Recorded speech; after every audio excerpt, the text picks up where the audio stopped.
You're listening to the Align and Inspire podcast. I'm your host, Lauren Monique, and in this episode, I'm going to be answering the question, how long does it take to create and launch your online program? So welcome to the show. If you are new here, I'm so thrilled to have you listening in. And if you are a regular listener, if you've subscribed to the podcast, so great to have you. And the time of this podcast, as it goes live, is on Christmas Day if you celebrate Christmas like I do. Maybe you're listening to it day of. Maybe you are listening to it a few days later. And I wanted to share, this is one of the questions that I get asked a lot. And my vision for you is that you can listen to it over the holidays and just sort of think about if creating an online program is on your goal list or your vision board for 2025. I wanted to give you some ideas of how long it might take and what are some considerations to think about if you're thinking about launching your online program, be it a group coaching program, an online course, or something like that in 2025.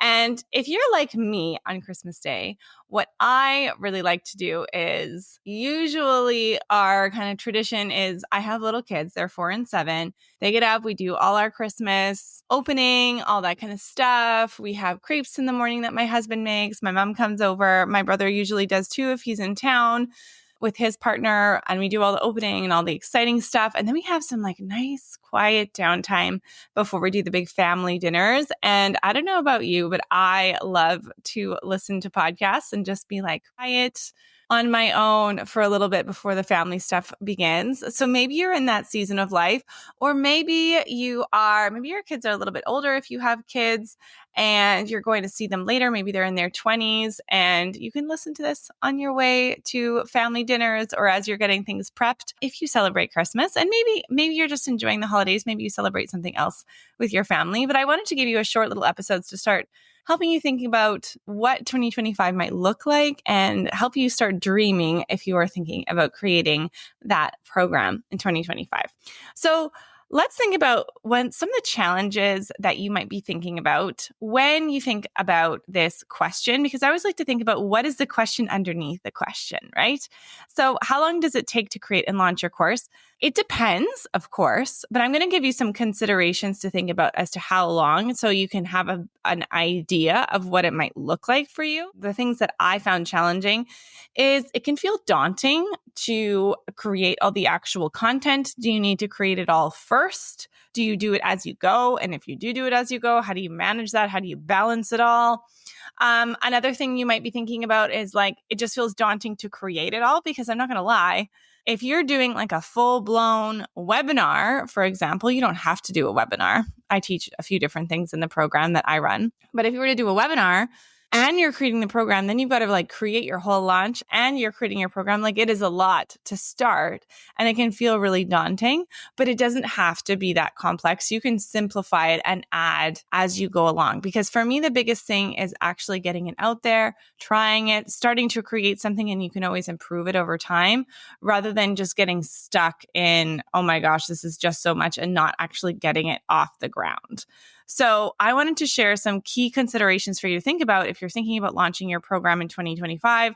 What are some things to think about? What do you need to know so that you can start to imagine, okay, if I want to launch it in February or March, when am I going to have to start thinking about creating that? So I'll share some examples of clients of mine in a bit, but for me, for my own examples, I've had many different offers. I've had many different offers, but for my two, and I've had memberships and smaller programs and all sorts of things. But like, let's take, for example's sake, what I did when I ran my teaching program. It was called Intentional Teaching, and it helped teachers create systems and simplify their planning, like their lesson planning, so they could leave work earlier. They could stop working evenings and weekends. I did that one. And then I launched this program, which is called Signature Program Design, which helps you create your signature program. And how long it took me to launch both of those.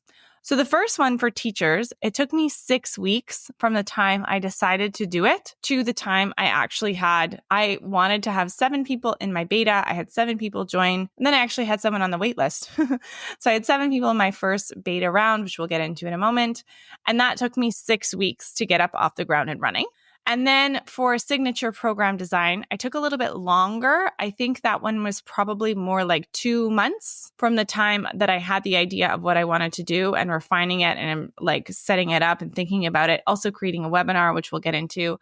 That one was about 2 months. So that was for me. And I'm going to give you some examples of what some of my clients are at too, so you can have a ballpark of how long it's going to take you. But let's jump into some big ideas so you can start to think about what are the considerations for how long it's going to take you, because there's no right or wrong on how long it's going to take you. It's about finding the way that works best for you. So the first thing to think about is, are you going to have a beta version or are you going to have your full-blown course? So what I mean by beta is it's your initial kind of test version that you're trying out with people. You're basically like, you have an outline of where you want to go. You have an end result of where you want to take people. You have your promise. You might have an idea of the content that you're going to include, but mostly you sell it before you create it. And then when people come in, you create it as you go with them based on their needs and what your clients are looking for. And then you create your course along the way, or your online program or your group coaching program, right? But some people like to I want to have my course all created and I want to just sell it once all the videos are made. Those are 2 different ways of creating a program. And the second option is going to be a lot more time intensive. Personally, and I know a lot of coaches on the online space recommend a beta version. And I'm going to share from a marketing perspective, but from a teaching perspective too, I prefer a beta. And the reason for this is, from a marketing perspective, you could create a course that honestly nobody wants. And I don't want that for you. You want to have a course that people are going to want to pay for, that you're going to be able to get results from. So that's the first thing from a marketing perspective. But from an education perspective, because I used to be a teacher, that's where all of the curriculum design that I help people do comes into play, is that from an education standpoint, from a standpoint of you want to make sure you're getting your clients results, a beta is much more. I would recommend a beta over pre-creating content, because you want to be able to have check-in strategies. You want to be able to check in with people and make sure that you're on the right track and they are getting results. And you need to be able to pivot along the way before you create pre-recorded content. So what I recommend is having that first initial beta version that you do live. And I can give you some examples if you are creating a course along the side with it. But I recommend the beta, and that is less prep than if you are going to create an entire course from scratch and then go to sell it. The odd time that I would say that if you wanted to create a course, now my specialty is helping people create something a little bit more unique, a little bit more signature, a little bit more with a little bit more personalization, higher touch. So I don't only help people do courses. It's usually I help people create signature programs, right? I help you create a signature program, but a course, for me, the only way that I would say that you can create an entire course without doing a beta version or a live, my recommendations from an education perspective is I would recommend it if you've worked with many one-on-one clients in solving one particular problem and you know what comes up for people a lot and you've taken them through the same process one-on-one many times, then yes, you could create your course and then go to sell it. But personally, I much prefer the beta, and that is a lot less prep for you than if you're creating the whole course. So that's the first thing to consider. Are you going to launch a beta version where you do it live and you create it as you go, or are you going to create your entire course and then go to sell it? So that's the first thing to think about. The second thing to think about is, do you have an existing audience? So part of the reason I could launch my teaching course or my teaching program, it was a group coaching program. Part of the reason that I was able to do that in 6 weeks is because I had an existing audience. I had been in business at that point, I want to say 4 years, about 4 years. And so I had already been selling smaller ticket items. So I had had a membership in the past and I had been selling smaller products for teachers. And so at that point, I had already developed reputation with my audience. People already knew me. They had already bought from me. So it was much easier to sell them into another higher investment. It still wasn't a high investment, but it was a more expensive investment at that point. For teachers, it was easier for me to fill it because I had already built up that reputation. So for me to do it in 6 weeks was possible because I already had an email list. I already had an audience on Instagram. And so I had people that I could talk to that I could bring into my program. If you have had one-on-one clients and it's all been through referrals and word of mouth, and you're coming into the online space and you don't have an email list and you don't have an audience, that's fine. I didn't have much of an audience in terms of entrepreneurs when I started working with entrepreneurs because most of my clients up until that point were people I knew are referrals, right? It's totally fine. It just will take you a little bit longer because you also need to think about what's your audience growth strategy. So the second consideration to think about is, do you have an existing audience? It doesn't have to be large. It can be smaller. Like my teacher audience, I think at the time was probably only 1,500 people on my email list. Do you have an existing audience or are you starting from scratch? Because that will impact how long it takes you to actually be able to fill your program. So that's the second big idea. The third big idea to think about is how good are you on your feet? Like how good are you thinking on your feet? So I remember I come from a dance background and I was in a professional training program when I was a teenager. And then I was on the university dance team. And then I taught dance for a while. Actually, I taught dance from the time I was 16, probably till I was about, I want to say like 21, 22. I love dance. I still love dancing. It's a big part of my life. But one of the things that I was not so great at when I was dancing is I would get on stage and you have this idea in dance. And if you've danced before, you might know what I'm talking about is you want to have the dance so ingrained in your body that it's muscle memory. So then you can focus on stage presence when you're on stage and you don't have to think about the steps. And the thing that I found challenging is people around me seem to catch on to the steps a lot faster than I did. And I think in retrospect, it's probably because I just spread myself too thin and did too many things and didn't put up enough practice time to really get the numbers. But I remember distinctly being on stage and having to like have my smile. And I had great stage presence. That was one of my strengths. And not fully knowing the steps and having to kind of like either if I was doing a solo, I would straight up wing it if I forgot things or just really using my peripheral vision and having this moment of panic of like, what am I supposed to be doing? And like following the people along and just pretending I knew what I was doing. And even though I would beat myself up about that, like, oh my gosh, I remember being like, I would be in the front because I'm not very tall. I'm 5'3", and like using my peripheral vision and distinctly having this moment of like, gotta keep smiling. I don't know what I'm supposed to do. Look at the people beside you and figure it out as you go along because I've forgotten the steps. That actually served me really well in my business because I can really think on my feet. If something screws up, if I'm doing a webinar or a training and something messes up, I mean, I can just think on my feet and figure it out. I trust myself in that way. But some people are like, I do not want that. I want to have everything prepared. I do not want a group of people in front of me that I am not fully ready for. So this next thing to think about is how good are you on your feet? And when you think about that, it usually comes down to how structured or how flowy a person are you.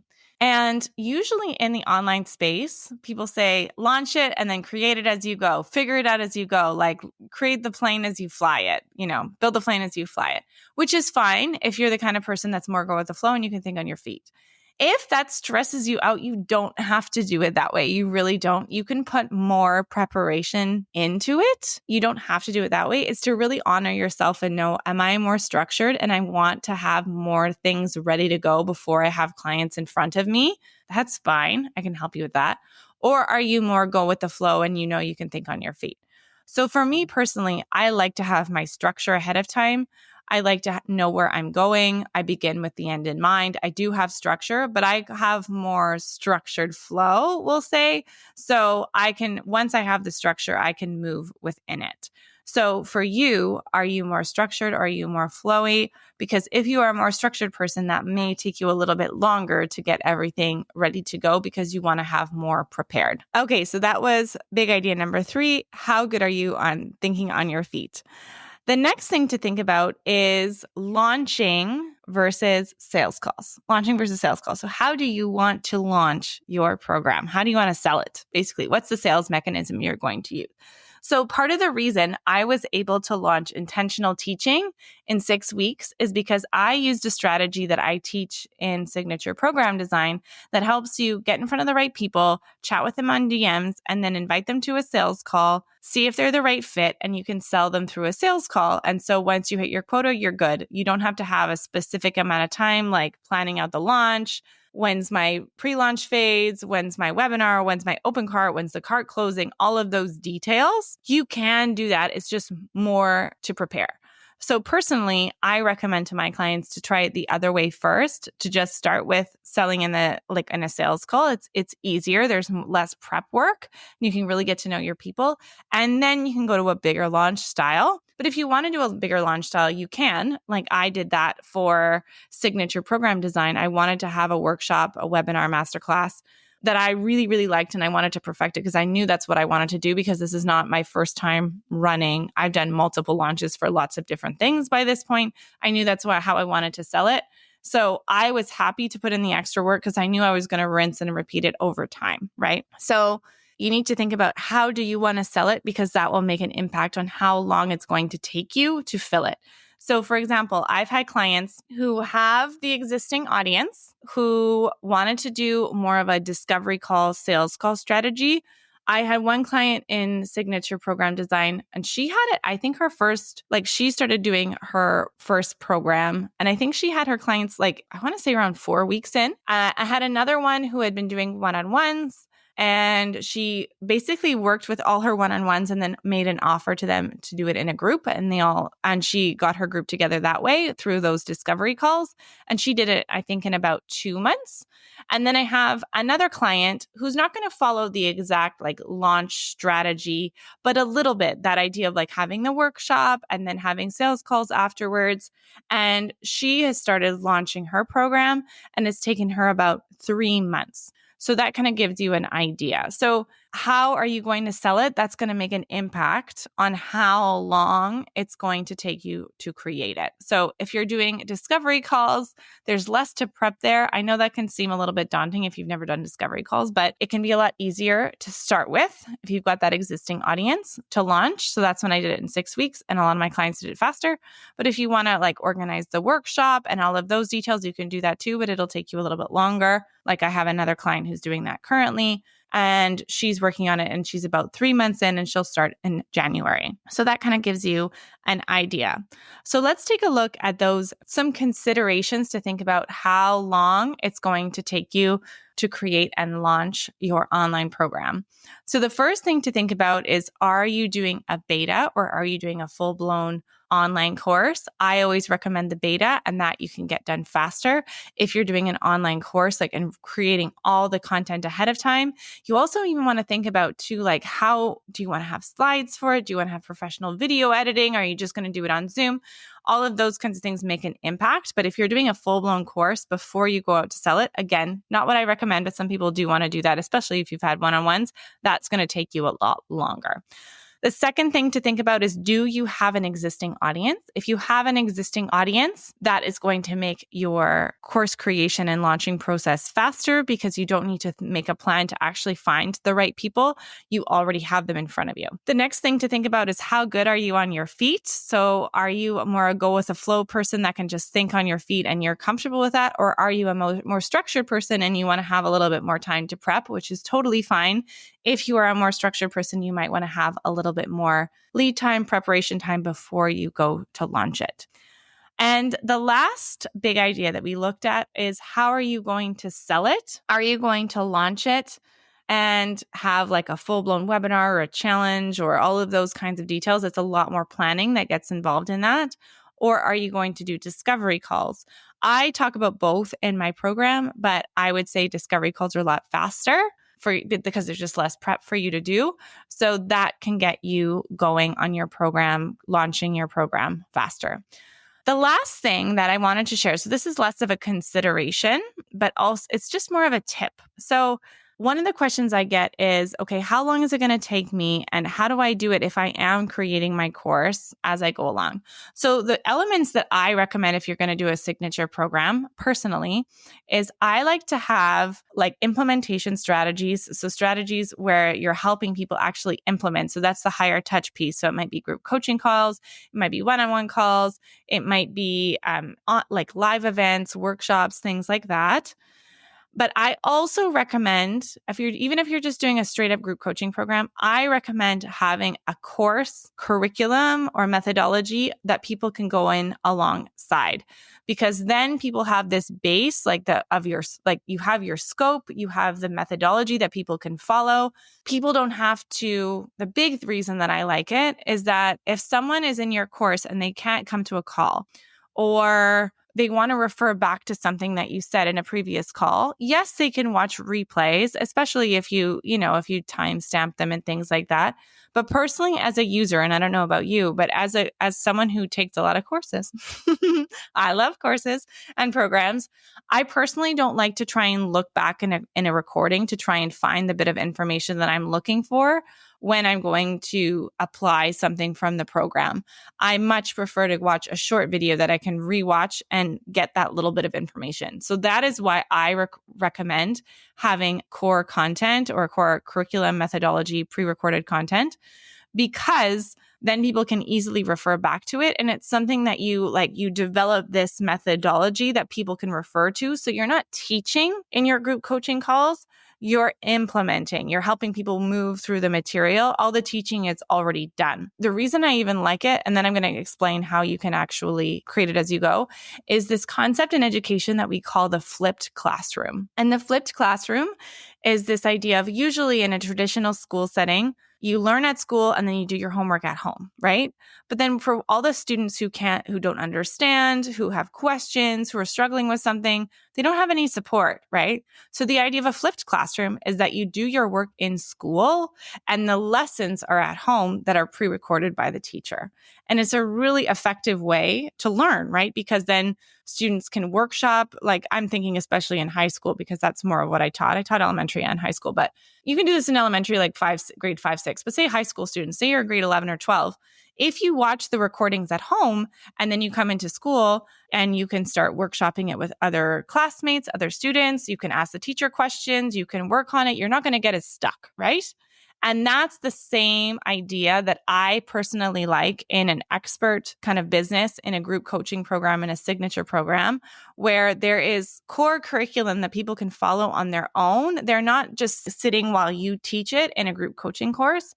They're going to it, they're watching the recordings, and then they can come to your group coaching with their questions. You can implement, workshop things together. To me, it's a lot more hands-on and it gets people better results. So that's why I recommend having core content or having that core curriculum that's pre-recorded.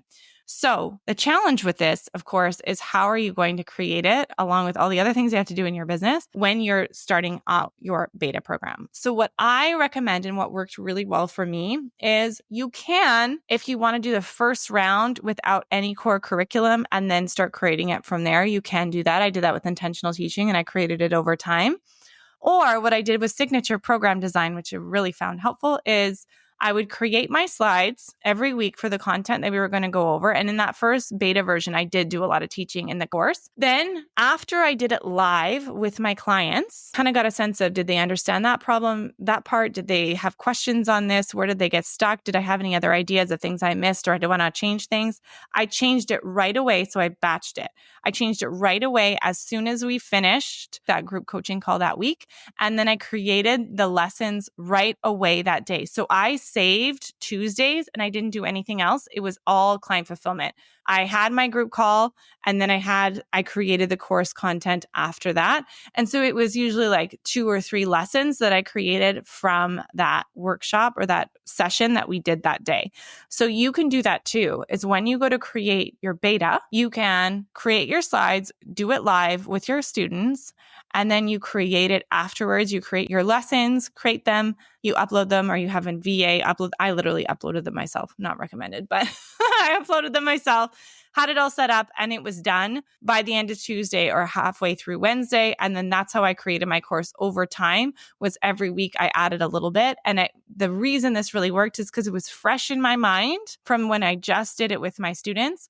And I was able to modify, and I knew what they needed help with. And so I could put that directly into my course. So it was more effective than if I had just created it in a vacuum without speaking to anybody. So that was the last little piece that I wanted to give you an idea of. When you think about how long does it take to create and launch it, you're also going to be creating it as you go. But as long as you leave space for it, then the next time you go to launch it, you already have an existing course, and then you're just refining it and improving it. Like Signature Program Design, I'm still improving it regularly, but I have that core base that I created in my first beta version. So I hope that was helpful today, that you have some ideas if you want to create your online program in 2025. If you would like some support on this, I am going to be doing a free workshop on this very topic coming up soon. If you would like to know the details on that, when the next one is going to be available, you can send me a message on Instagram, laurenmonique.business, with the word workshop, and I can give you all the information and send you the details there on Instagram. Thank you so much for listening to this week's episode. Again, if you want to hear more about that workshop and how you can get your course or your online group coaching program, I call them signature programs, ready and up and running in 2025, join that workshop. Send me a message on Instagram. I would love to hear from you. And I will see you on next week's episode of the Align and Inspire podcast.